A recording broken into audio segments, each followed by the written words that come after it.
हम गणेश चतुर्थी क्यों मनाते हैं? क्या गणेश मूर्ति घर लाना जरूरी है? क्या आज की एडवांस एंड साइंटिफिक दुनिया में गणपति पूजा का कोई इंपॉर्टेंस है?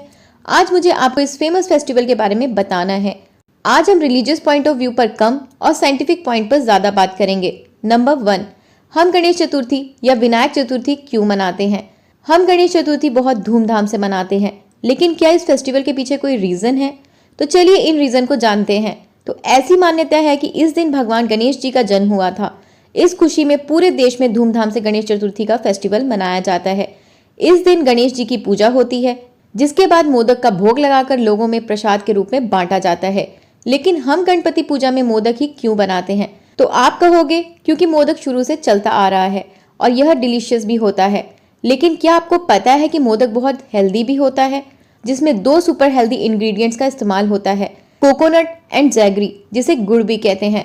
Coconut is easy to digest, ये आपके मेटाबॉलिज्म को बूस्ट करता है, यह आपके बॉडी में गुड कोलेस्ट्रॉल को बढ़ाता है, मॉनसून में होने वाले कॉमन इन्फेक्शंस और डिजीज काउजिंग बैक्टीरिया से फाइट करने में हेल्प करता है। Jaggery is important source of energy, जो हमें कोल्ड फ्लू से लड़ने में मदद करता है। जैगरी लीवर को डिटॉक्सिफाई करता है और डाइजेस्टिव एंजाइम को एक्टिव करता है। And you know above all secret over here steaming.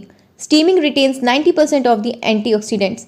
Steaming से खाने का कलर, उसका फ्लेवर और टेक्सचर रिटेन होता है। Steaming preserves vitamins like B and C, potassium, phosphorus, zinc and many other minerals. इसलिए गणेश चतुर्थी के दौरान जब हम मोदक को प्रसाद के रूप में लेते हैं तो उसमें मौजूद कई न्यूट्रिएंट्स हमें मिलती हैं। नंबर 2, गणेश मूर्ति हम अपने घर क्यों लेकर आते हैं?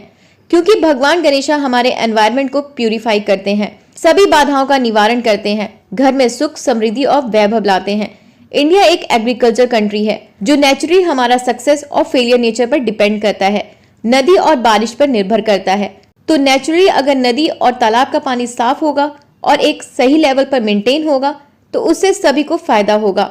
पहले के समय में भारत के अलग अलग हिस्सों में नेचुरल तरीके से भगवान की मूर्तियां बनाई जाती थी, कभी स्पेशल मिट्टी से या तो फिर कभी हल्दी से। लेकिन आज ऑलमोस्ट हर मूर्ति पीओपी की बनती है। एक मिट्टी से बनाई हुई मूर्ति पानी में जल्दी से घुल जाती है क्योंकि इसका पूरा प्रोसेस नेचुरल होता है, इसलिए पॉल्यूशन एकदम 0 होता है। हल्दी एक नेचुरल इम्यूनिटी बूस्टर है, तो ये पानी में मौजूद बैक्टीरिया और जर्म्स को किल कर देती है और डिसइंफेक्टेंट है। तो हल्दी से बनाई हुई मूर्ति जब पानी में डिसॉल्व होती है तो ये पानी में मौजूद बैक्टीरिया और जर्म्स को किल कर देती है। साथ ही कुछ कल्चर में स्पेशल मिट्टी यूज होती है, जिसकी वजह से पानी में तैरने वाले पार्टिकल्स आपस में अट्रैक्ट होकर नीचे सेटल हो जाते हैं, जिसकी वजह से पानी का टॉप लेयर साफ रहता है। भगवान गणेशा लव दुर्वा। दुर्वा एक इन्वेसिव स्पीसीज है जो सारे लैंड्स को कवर करके लैंड्स के न्यूट्रिएंट्स और फर्टिलिटी को खत्म कर सकती है। लेकिन साथ ही में दुर्वा में बहुत सारी मेडिकल क्वालिटीज एंड न्यूट्रिशन भी होता है। गणपति पूजा के पूरे प्रोसेस में इन 21 हर्ब्स का यूज होता है। तो जब यह हर्ब्स विसर्जन के समय पानी में जाते हैं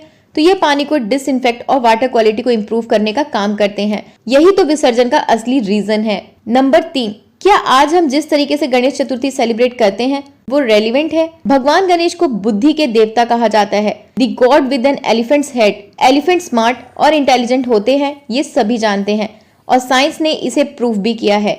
एक ह्यूमन ब्रेन में 86 बिलियन न्यूरॉन्स होते हैं, लेकिन वही एक एलिफेंट के ब्रेन में 250+ बिलियन न्यूरॉन्स होते हैं। साइंस एंड रिसर्च की मदद से भले ये नंबर हमें आज पता चले होंगे, लेकिन यह फैक्ट हमारे कल्चर का बहुत पहले से हिस्सा है।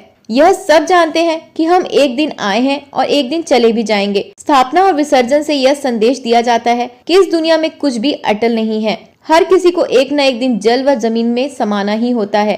तो आज हम जिस तरीके से गणेश चतुर्थी सेलिब्रेट करते हैं वो रेलिवेंट है, क्योंकि आज हमें इस फेस्टिवल में जगह जगह ट्रैफिक जैम दिखते हैं, लाउड स्पीकर दिखते हैं और पॉल्यूटेड बीचेस और रिवर्स देखने को मिलते हैं।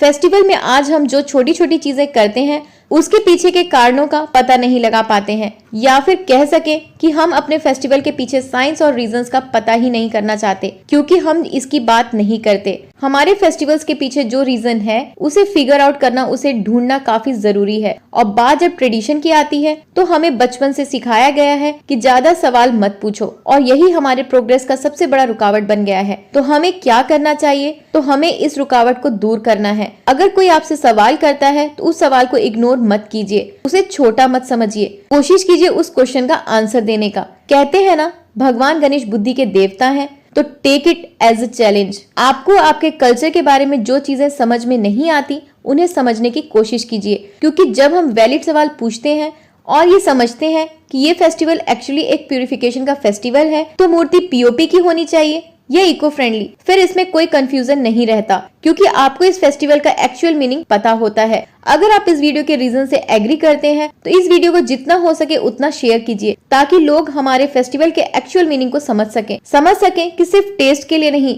हेल्थ के लिए भी मोदक खाना जरूरी है, समझ सके कि एंटरटेनमेंट के लिए नहीं, प्यूरिफिकेशन के लिए विसर्जन करना जरूरी है।